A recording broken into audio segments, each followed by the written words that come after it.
everyone, Joe here from ActionX. Welcome to our Heel Season 2 episode review. It feels so good to say that. It's been 2 years since Heel Season 1 wrapped. It's been a long time since we returned to the world of Duffy, and now we're back. It's been a long delay. Technically, this was supposed to come out like end of last year, but sadly, I believe the distributor, not the distributor, the company that made this got bought out, so it was a bit of like the transitional period, so they couldn't release anything during this time frame. So only just now were they able to finally get this on the network. So I'm very happy. Sadly, we're in the middle of a strike right now, which is also very important to mention, because none of the actors can promote this show, which I'm like, this is a really damn good show, and once again proves that this show is very much like more people need to watch this. Which actually segues me. Also, I just shaved because I just finished recording a different review show, and I had to keep growing out my beard and keep growing out my hair. I hadn't cut my hair yet, but I'm gonna get it done by next week. But I had to shave, and I'm like, it's fresh. It's like I feel the griddle, like the fresh. Like my face hasn't been this empty in a couple months because I've been recording that review series. So if I feel a little bit like stretchy than normal, and so I'm like, I apologize. Also, if you came from our last Heels review series, welcome back. I missed y'all. But yeah, so going into season 2, like I said before, the writing, the acting is just perfect. It's like we never left. It's like so. It immediately just feels like episode 9 of Heels. It does not feel like season 2. Obviously, it's categorized as season 2, but so far, episode 9, the same energy is back, the same qualities there. It does not feel like a dip. It's the same team. It's the same cast. Everything feels perfect, and I'm just like so happy. Now, the thing I need to mention is that now that we're back in this world, it's been a couple years, so I'm like, I'm going to be rusty with the names. By next week, I should be better with them. So I do apologize if I seem more rusty than not over it. So please bear with me as we progress through this. But again, this episode was just so great. I don't know how they were gonna pre the season 2 premiere. I didn't know. I didn't read any reviews. I didn't like see anything past the first trailer. I honestly did not know how they were gonna start off the season, and I think it was perfect. This definitely sets the bar for what the season story is trying to tell. It continues to expand as well as progress the story. And I honestly cannot wait for the next 7 weeks. I cannot wait. This was definitely the perfect way to kick off, hopefully, another amazing season just like the first. And the first one I already considered near a masterpiece. That's how high it is. I think Heels is, like, I didn't rank it on my official list of, like, my top 10, but if this season is as amazing as season 1, I think there's a chance that this could break the top 10 for me in my personal list of all time. This could. But with that being said, let's go through the Butcher recap and talk about the season 2 premiere of Heels. So we get a little recap for all the people because it's been a while. It's been a very long while. And then we catch back up most of the more important events from season 1. And then we pick it right back up where, I gotta do the Alfred Molina thing. We pick up the story right where we left off. With the end of the exhibition match at the county fair. It's over. We're celebrating our new champion. And I apologize. I'm sorry. Again, I'm still trying to remember the names. I know Kelly Bergen's character is the new champ. Ace and Jack are officially done as brothers because obviously Ace feels super betrayed by Jack's eventual betrayal of him back in season 1. But the DWL is at the highest of its popularity right now. Everyone loves what they perform. The unexpectedness, Wild Bill's wiping his ass right now as we speak. And everything is turning out great except for Ace. Ace has run out of the arena. He packed up his stuff. He's in his car. He gets mad at some of the drivers trying to escape. One of the wrestlers tries to calm him down, but he's like, nah, I can't be here. I need to get out of here. So he immediately drives away. Meanwhile, obviously, Jack is enjoying the fruits of all their labor. Everything worked out really well. They're celebrating their new champ. Everyone's in commotion. The event organizers already want to book the DWF for the next 3 years of the fair, which I'm like, this is exactly what they need. This is the resurgence, the second chance they've been waiting for. And yeah, everything seems to be going well, except the fact that Jack needs to talk to Ace. You know, they need to have like a conversation that's not behind tights in a ring, but he can't find him anywhere. They're looking around everywhere. They can't find him, but you know, obviously he's already driven off, long gone. There's a brief meeting with him and Wild Bill, even though Wild Bill tried to, like, you know, make a play for the championship, even though, like, you know, he's trying to be greedy again. Still worked out in the favorment of the whole storyline and the whole, you know, everything happened. Obviously, you know, Jack's not really concerned about, like, what he was really doing because, like, again, he's got to find Ace right now. Eventually, outside also, the dystopia people are, like, thinking, like, this was a stupid idea. What do? They basically made one of their callers the new champ. What kind of stupidity is that? They're basically already ready to try and rip them up a little bit to get more credibility on their side. So they're cutting a promo, and which I'm like, this is like I'm not a wrestling fan at all. I know WWE is pretty huge, Raw, Showdown, I know all that, SmackDown, I know all that, but I don't know how a promo really works. I don't know. I don't think this was really good whatsoever. But you know what? It is what it is. Jack runs out to the to the loading bay of the stadium. He is just unable to find Ace anywhere as they start shutting down the stadium for the night. So, and then we go into flashback. Many years ago, when I forgot his name. Tom, was it Tom? Yeah, it was Tom. When Jack and Ace's dad commits suicide, we pick up right at the moment where Ace discovers the body. Jack notices everything going on. He's like trying to keep calm and composed about it. He takes off his jacket to, like, you know, cover up his the blood he have. His mom sadly comes in at the same time as well. So it's the whole family just realizing the fact that the dad is gone, that Tom is dead. And immediately we just go, like, before I continue, like, shout out to just all the acting right here, just like all of the performance of the scene. Like, there is not a line spoken in this scene, and it just, like, it sells all of the emotions of, like, what you can be feeling. Like one is trying to keep his composure as the man of the man of the family, trying to, like, you know, maintain the calm. Then you have, like, you know, Ace, who's discovered the body. He's like literally blank. He's got a blank expression. He does not know how to really process it. And obviously you see the mom who's like, you know, this is her husband, now dead, just about to cry. It's like, you know, it's just no words, no anything, just facial expressions, hand movements. You know, that's all they need. And it's like, they sell this scene perfectly. Then we cut over to the funeral. Everyone's there. All the wrestlers of the DWL. Everyone's there. They're burying him. You do the traditional, like, you know, take a shovel full of dirt, place into the gravesite to, like, you know, pass his ways. The mom, however, is just not having it. She's just like, the funeral's like just dragging out too well. They eventually go over to the she asks Jack's wife to go and tell Jack to, like, you know, hurry this along. Let's, like, you know, expedite this. Let's get to the service now. So we head up to the arena.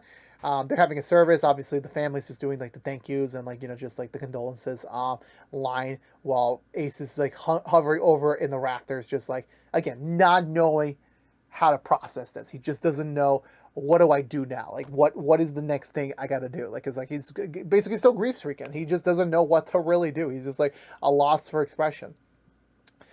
Eventually, I also can tell the wrestlers are basically just talking about Tom and just, like, you know, how they're honoring his memory, remembering all the good times they used to have, even though, like, he wasn't perfect, but, like, just remembering all the times. And also, as well as, since now that Tom's gone, that's it.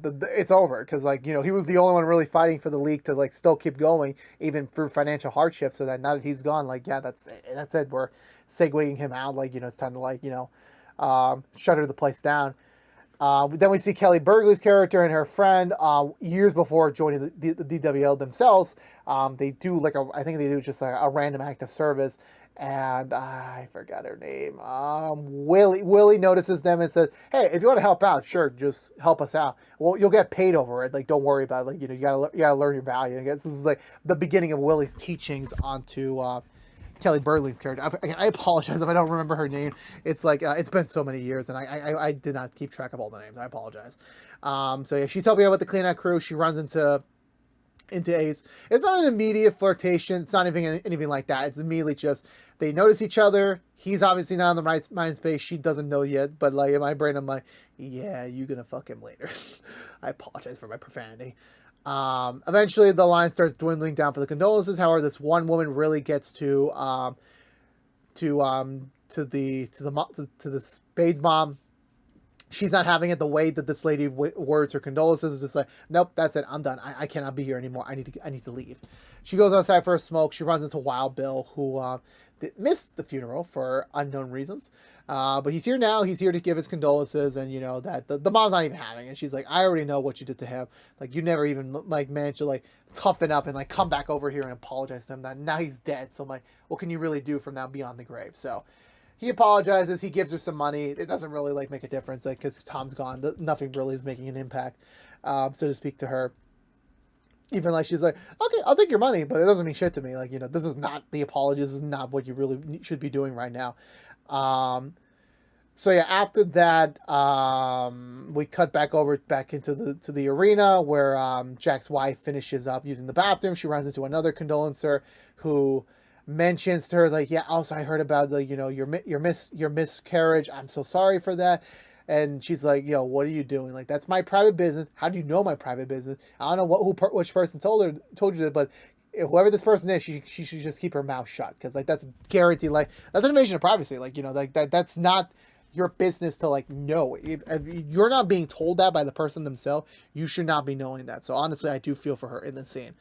She goes outside just venting. She runs into Ace, who is smoking, and I think he's smoking a hookah pen or something like that. And he's just like, yeah, like he just doesn't know what to do, because like, you know, it's just like all of his life, like his dad has been putting all of his effort, all of his positive work energy into him, like, because, you know, he thought that Ace had the best potential to leave Duffy and to give him an opportunity to, like, you know, be able to explore his abilities elsewhere. And then, you know, that, you know, what is next for me now? Like, you know, like that's gone. Like, what does that mean? Like, what do I have to do? Because he doesn't know what to do, because the football thing didn't work out for him in the end. So I'm like, what does he have to do now? Like, what is the thing they got to do?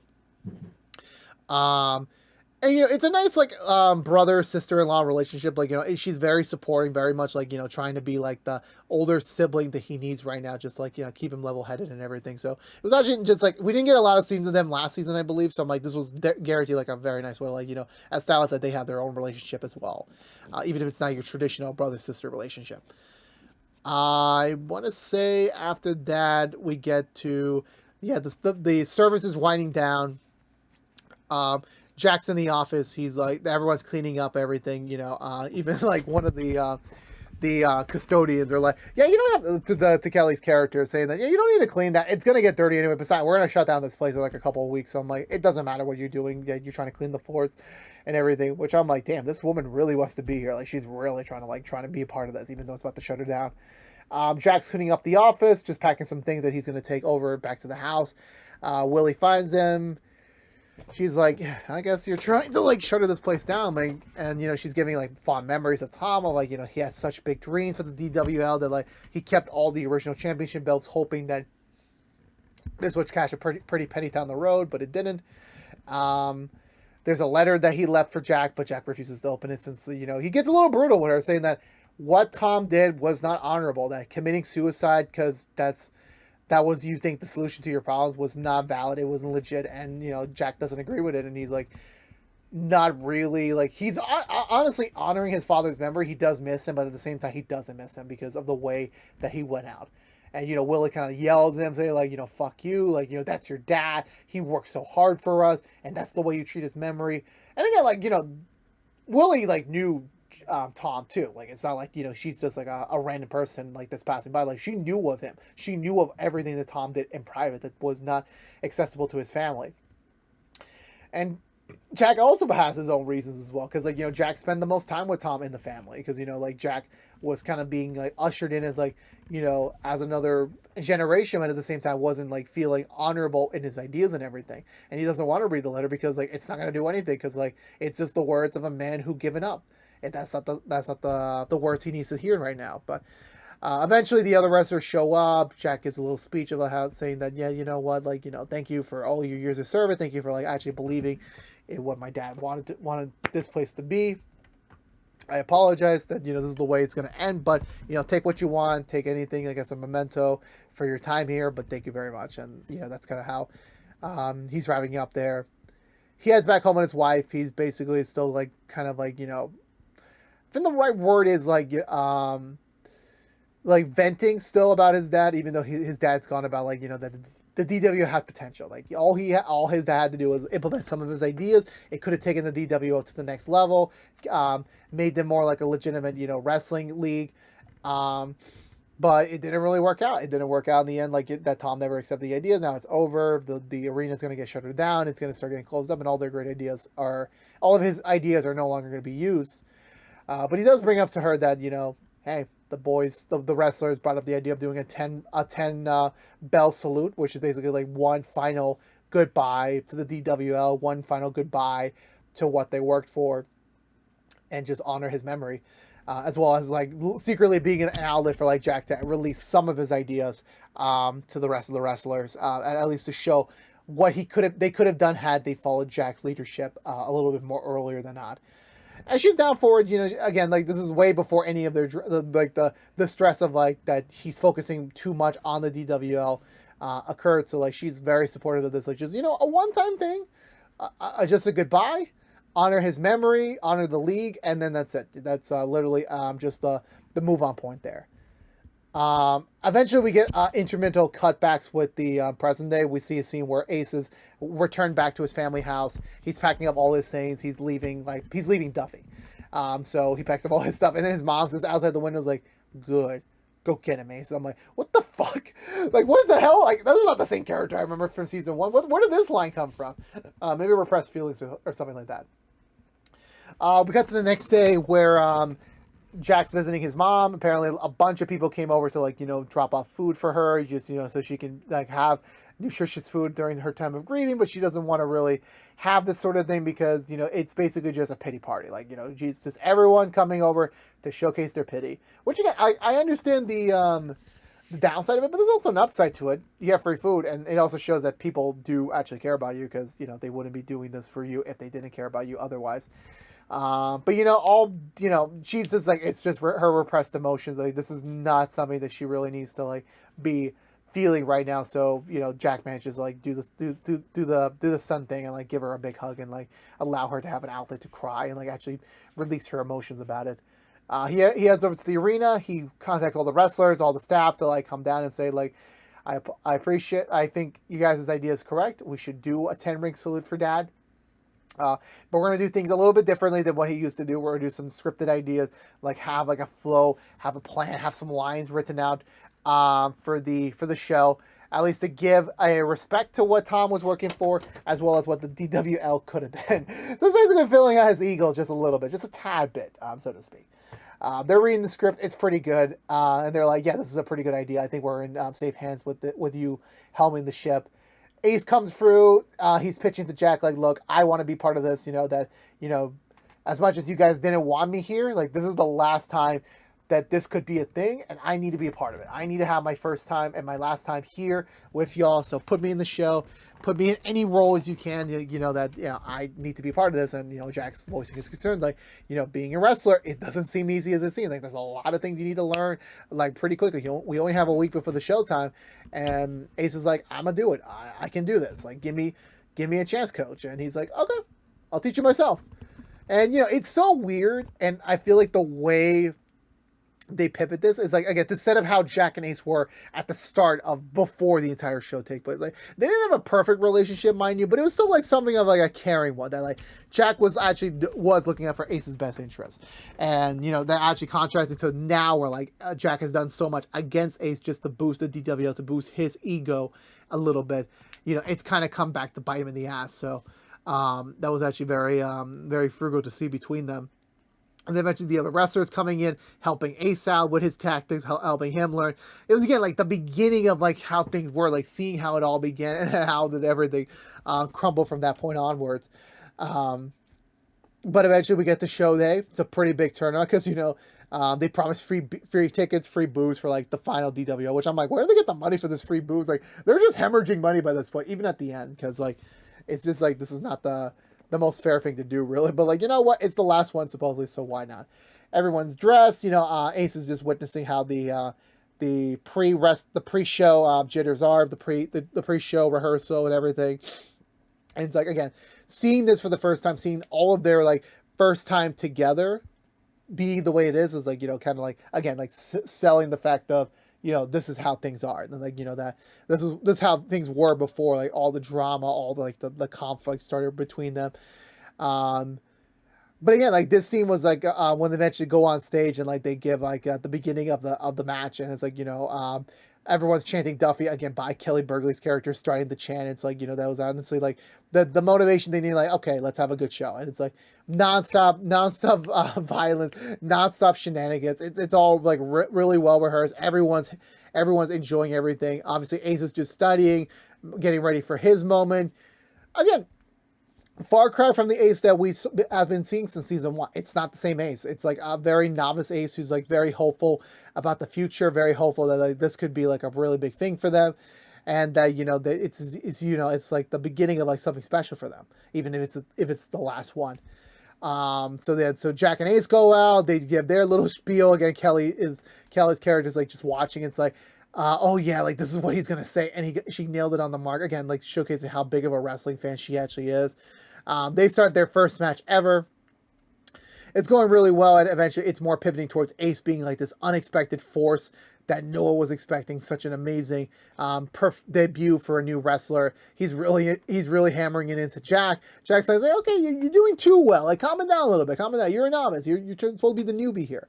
But he's not having it. He's still like wailing into Jack. It's really going well. Everyone's getting a pop for it. Just about when they were about to wrap up the ship, he's like, nah, man, nah, I'm gonna do a jump. I'm gonna do the jump, because like this is the last time I'm able to do it. I'm gonna do a jump. Ace is like, okay. Jack is like, okay, fine, do your jump.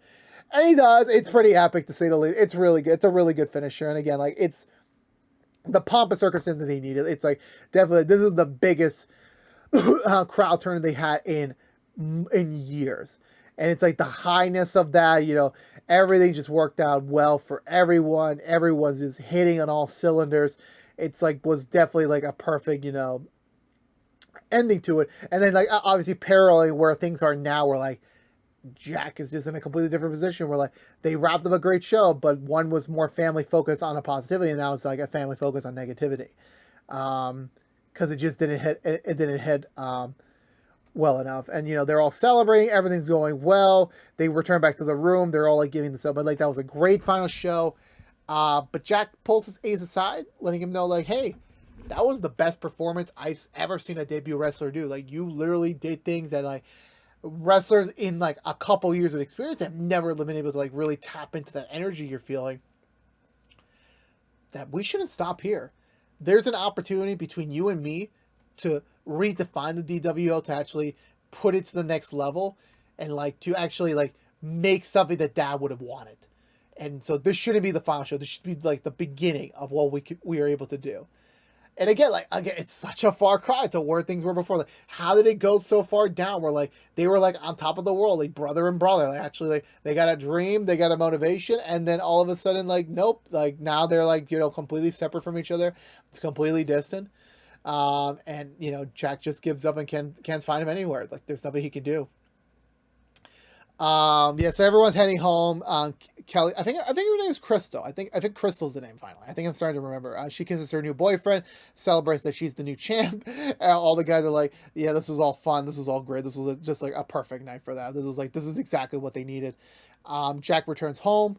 He calls up his wife, who, also like, they're in very neutral terms now. It's definitely not like the push that Jack wanted, like her coming home, but like their conversation was like, honestly, the most honest conversation they have had in years, where like Jack is open, he's like admitting what's on his mind, that like things are not working out great right now between him and Ace, but like he knows that he has to find him, he has to like bring him back and like talk to him about like what happened, and like that he needs to get his brother back.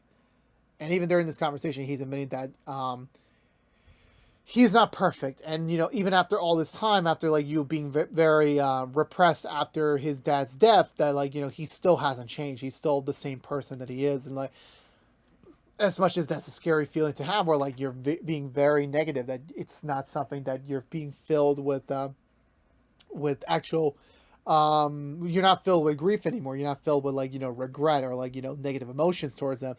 And, he apologized to his wife about saying, like, I'm sorry if it sounds scary, but, like, I am this type of person. And she's, like, being honest, like, saying, like, I'd rather you be talking about this. I'd rather you be emotional to me. That's, like, you admitting that, like, you actually value my input. You value me hearing about this. And honestly, it's again, more progress towards their relationship. Obviously, it's still not perfect. They still have a lot to work on, but, it definitely is, something that they need to talk about, something they need to realize. And also her hammering home, like, I don't care about Tom. I don't care about your dad like that. Like, I didn't marry his son. I'd married you. Like, I married the person that you are, and I want us to get back to it. And she hangs up after they say I love you, before Jack's able to ask about his son. But, like, that's the end of the conversation. He goes back to his room. He opens the drawer up. He finds the letter that his dad wrote to him before he died, and it only says, "Take care of Ace." That's all it is. And obviously now Jack is like, shit, Ace is not here. I don't know where he is. I'm obviously not doing a good job taking care of him.